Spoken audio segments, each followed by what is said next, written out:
What's up everybody, Nate here from Out of the Basement, bringing you a brand new action figure review. Today from Star Wars The Black Series, we're taking a look at the Target exclusive, the Mandalorian and Grogu Arvala-7 build-up pack, also known as the Muddy Mando. This is the latest build-up pack to come from Target. We've already had one about a year ago. Now we have this muddy variant, and we have a snowy variant coming up very soon as well. Initially, I wasn't going to pick this figure up, but actually seeing some reviews and seeing that they actually implemented a new painting technology on here, I definitely had to get my hands on it and check it out. So thank you so much to Darth Educator for hooking me up with this figure. I certainly appreciate it. Otherwise, this review would not be possible.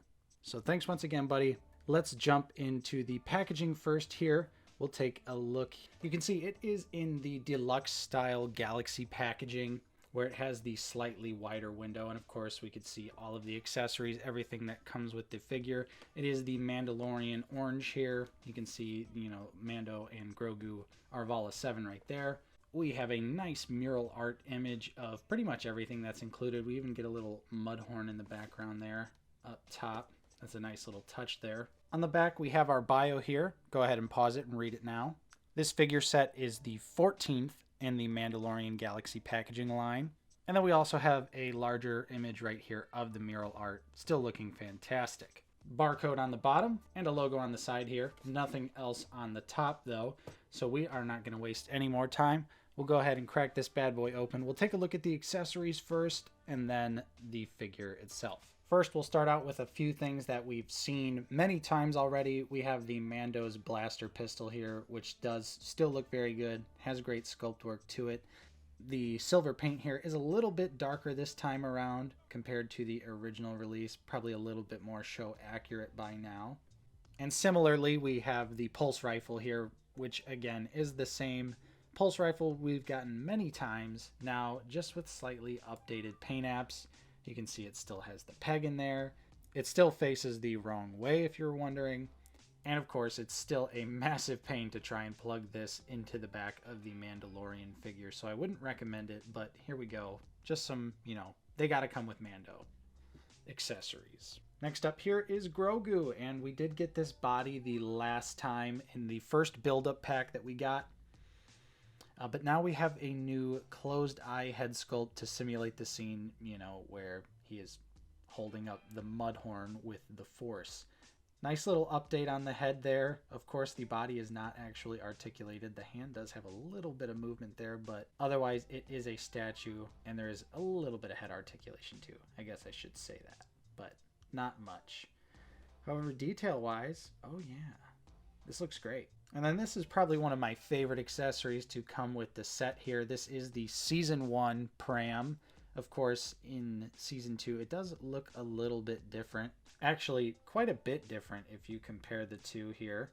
And you can see this new version, the Season 1 version, actually has quite a bit of paintwork going on in here, which is very nice compared to the other one here, which is just gray with a little bit of gold paint. But let's focus on here. You can see on the inside we actually do get some black plastic, brown paint, silver paint, a little bit of yellow in there as well. That is awesome. And of course on the sides here we also get more of that great paint detail along with the chips and scuffs and all that stuff that's on the original Pram. And this just actually turned out really nice. I'm happy they actually went back and did the first Pram here. And Grogu fits in it, no problems, just like that. And last but not least, my favorite accessory of this set, I think most people's favorite accessory, it's the egg, the Suka, the prized possessions that the Jawas need, and only Mando can get it for them. But here it is in Black Series, 6-inch scale form, really nice detailed fur sculpt all around the outside of the egg, just like it was in the show. I think we could have got a little wash on this, just saying, with the price of this set and that it's a deluxe build-up pack. They could have just went all out. They did for the Pram, which was appreciated, but a nice little wash on this definitely would have made this sculpt pop even more. But it still does look very good. It looks just like the egg from the show, and of course it opens, and there's even a little bit of egg yolk sculpted in there, painted in there. looking good there. There are definitely some hungry Jawas in my collection that are going to be utilizing this. So another piece of world building, and like we always talk about on this channel, we love world building accessories. So yeah, having the egg here to put with some of my Jawas, it's going to be awesome for the display. However, with this being a very scene specific Mando repaint build-up pack, everything here that we're getting with it, it is disappointing that the figure does not come with his vibro knife, a very important moment, very key scene. It's really strange that they would go through the trouble of doing a whole set based on this scene, but skip out on doing the vibro knife. But otherwise, the accessories you get here are pretty fun. The Season 1 pram and the egg are definitely the highlights. Now, let's go ahead and take a look at Mando himself. All right, and here is the Muddy Mandalorian out of the packaging, looking pretty dang awesome, if I do say so myself. I'm really digging this new paint technology. It's giving me some faith that we'll actually be able to get some good weathered troopers, perhaps, in the future here. And there is actually a few updates on this Mandalorian figure. This is mostly just the original costume Mandalorian figure, but there are a few tweaks, which I'll point out and I'll show you with some side-by-side comparisons with the original figure. And you can see that this figure definitely delivers on the idea of Muddy Mando. Yeah, there are a couple gripes that I will go over, but overall I do think, just looking at it right here, I think we're in for a nice figure. So let's go ahead, get him off the stand, and we'll take a closer look at the details. And as I mentioned at the beginning of my review here, this figure does implement a new painting technology. I believe they referred to it as dimensional paint, and basically it just looks like some really nice weather coating that can be sprayed to certain areas of the figure. Just to give you a quick once over, you can definitely see that paint kind of at work here, especially if we do a quick side by side with the original clean armored figure. Just take a look at the different paint between the two. Obviously the muddy variant here really selling the idea that it's from the scene. However, right off the bat you could see that the costume underneath is pretty much absent of that paint, which is really unfortunate. So like on the arms here, yeah, it's completely clean. No weathering effects or anything like that put on them at all. That is really odd. On the upper legs here it's present as well, but you can see they definitely fade down into it on the leg, but for whatever reason up here it's not applied. Probably some logistical reason behind it, but yeah, it definitely sticks out a little bit. Not that it's not an easy fix. The cape itself is also muddy as well, but of course the back of the figure here is completely clean, to be expected at this point. So I really like what they did with the armor, and then specifically on the helmet here, just seeing all the little mud splatter there just looks so good. It honestly looks like it jumped right out of the show. So I like this new technology. It gives me faith that maybe we could see a proper sand trooper again in the future. I'm hoping they would use this paint technology again, because it does seem to be working pretty well here. So I like this new painting effect, and I really want to see what they can do with it going forward here. But as far as a side-by-side comparison, like I said, there are a few updates between this and the original figure. We do have the updated shoulder pad right here on the muddy variant, so they changed that around. The original, of course, he has that shoulder pad for 2 episodes, maybe 1 episode maybe, and then it switches over to this silver Beskar. So nice update, scene accurate, so I do appreciate that sort of detail. And then of course the chest is also accurately updated, because this is after he got rammed by the Mudhorn, so the armor is damaged there. And I do like the updated sculpt here. It looks really nice. But then as far as I can tell, everything else is exactly the same between these two figures. Same shoulder pad, same underneath. I am a little questionable on the helmet here. It's kind of hard to tell because my original armor Mando here, you can see that the black's not fully painted into the T-visor there, but it almost looks like the new Muddy Mando here has a new helmet sculpt. It doesn't look quite as pinched. The T-visor looks to be the proper size, but I'm not 100% sure, so What do you think? Is this Muddy Mando a new helmet, or is it just better painted than my original? And just taking a quick look at the back of the figure, yeah, same cape, everything like that. But I do appreciate the couple updated bits here. The new sculpt on the chest plate is a nice addition.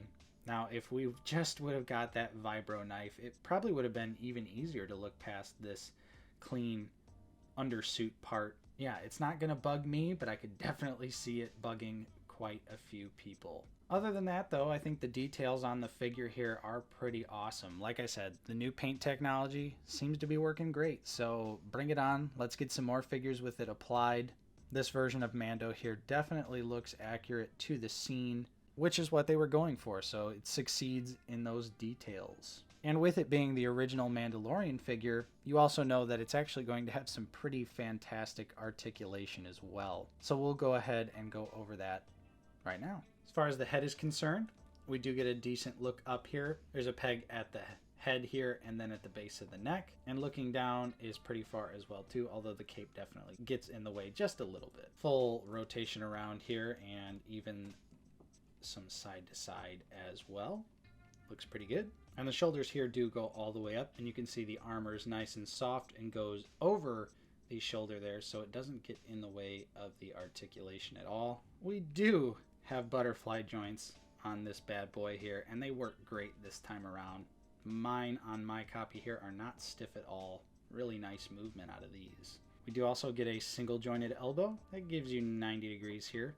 And we have swivel at said elbow. And the trigger finger hand here rotates around and is on the vertical hinge. We all know this. This Mandalorian figure, articulation-wise, is just awesome. Ooh, and we do also have, since it's the original figure, we do get gauntlet swivel, which is something they took away on the Beskar Mando figure. Moving to the grip hand, as usual, rotation, and a horizontal hinge. As far as a crunch is concerned, the figure just goes a little bit forward, and back here we get quite a lot. We also get side to side and rotation at the torso there as well. And for the legs, Mando can kick up pretty far here. He does the splits pretty well. Doesn't have a ton of kickback though, that's about all you get. No surprise, thigh swivel here. And for the double jointed knee here, full range of movement there. A little bit impeded, but that's just the sculpt design there. You can't do anything about that really. And finally for the feet, they move down very far. They go up very far. You can see we've got peg holes and ankle pivot. So yeah, the articulation on this figure, I definitely remember the first time I got the original figure and just being blown away by what it could do, and it's still awesome right now. So easy to pose and is actually pretty dynamic for a Black Series figure, even though we don't really see a whole lot of posing going on in the Mudhorn scene, mostly just laying down. But if you wanted to get a little creative, you still have that opportunity to do so just because of the great articulation. So now that we've looked at the details and the articulation, you know what time it is. It's time to do some comparisons. We gotta throw it back to Season 1 Mando, starting out with the original armor version of the Mandalorian and Cara Dune. And we've got Queel and Greef Karga. Moving along to some model kit action, you can see we've got the Beskar Mando and the Shadow Stormtrooper from Bandai. And since it's a Mando review, we gotta have a little bit of a swap out here today. We have the SH Figuarts IG-11 and the Mafex First Order Stormtrooper. Alright, so in conclusion, is this figure absolutely necessary for the collection? 100% no. But if you are a super fan of the Mandalorian, you want every single Mando you could possibly own, you definitely got to pick this one up. If you're into world building accessories like I am, I would also say that this one is worth it for the egg and the Season 1 pram there. You can see I've got him kind of posed up in my own interpretation of that little scene there. I gave him Cara Dune's knife.